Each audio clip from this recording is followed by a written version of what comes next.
This channel does not promote any violent, harmful, or illegal activities. All content provided by this channel is meant for an educational purpose only. Top quality और consistent performance के लिए सिर्फ silver pump नाम याद रखना। পথে মরণ ফাঁদ, মুর্শিদাবাদের নবগ্রামের রাস্তায় গর্ত, উল্টে গেল পড়ুয়া ভর্তি ভ্যান। যে ছবি আপনাদের দেখাচ্ছিলাম, মুখ্যমন্ত্রীকে তীব্র আক্রমণ বিজেপি নেতা অমিত মালভিয়ার। মমতার অপশাসনে বাংলার খুদেরাও চরম মূল্য চোকাচ্ছে। বিস্ফোরণ, ধর্ষণের পর এবার রাস্তাতেও বিপন্ন শিশুরা। বাংলায় কেন্দ্রীয় প্রকল্পের অর্থ নিয়ে দুর্নীতি চরমে। তৃণমূল নেতারা গরিবের টাকা লুট করছে, মানুষ সব দেখছে। 2026-এ বদল অনিবার্য। কাউন্টডাউন শুরু, সোশ্যাল মিডিয়ায় পোস্ট অমিত মালভিয়ার।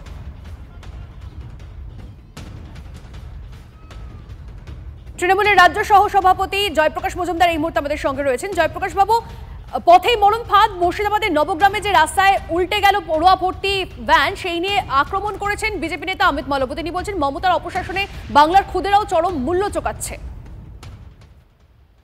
শুনতে পাচ্ছেন? হ্যাঁ, শোনা যাচ্ছে।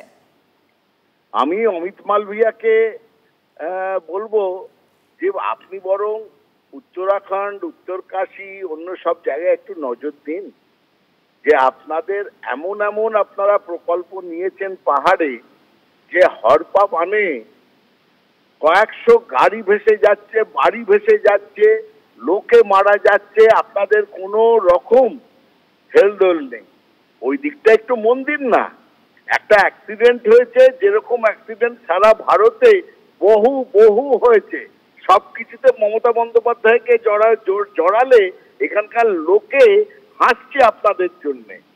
কিন্তু যে চিত্র আমরা দেখতে পাচ্ছি বিজেপির কুপরিকল্পনার জন্যে, যে একের পর এক যে হিমালয়ের কোলে যে ডিজাস্টার হচ্ছে, তার কি উত্তর দিবেন? সেই দিকে একটু মন দিন, মানুষের পাশে দাঁড়ান।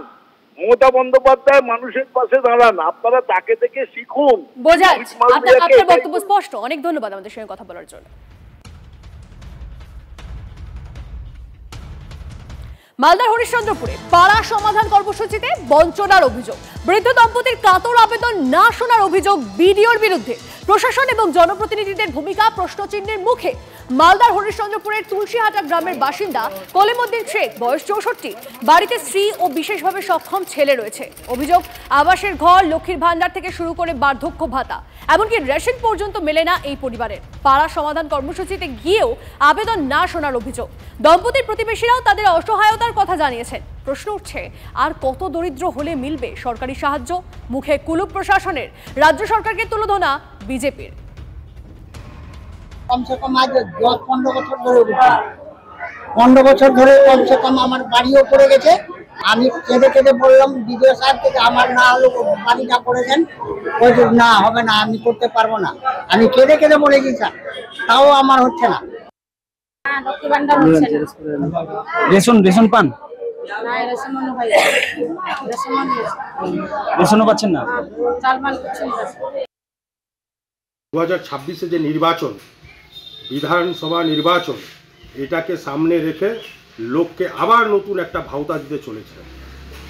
আমার পাড়া আমাদের সমস্যার সমাধান। এই যে ভাওতাবাজি যদি সমাধানই হতো, তাহলে আজ এতদিন ধরে তৃতীয়বার ক্ষমতায় এসছে, প্রায় 14 বছর পার হতে চললো, এখন পর্যন্ত মানুষের সমাধান হয়নি, সমস্যার সমাধান হয়নি।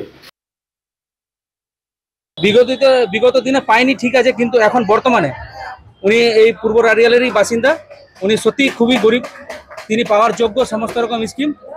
যে সমস্ত স্কিম তিনি পাননি, সেই সমস্ত স্কিম আমরা রাজ্য সরকারের দূত হিসেবে এবং প্রতিনিধি হিসেবে আমরা তার বাড়িতে পৌঁছে দেওয়ার আমরা সমস্ত রকম ব্যবস্থা গ্রহণ করব।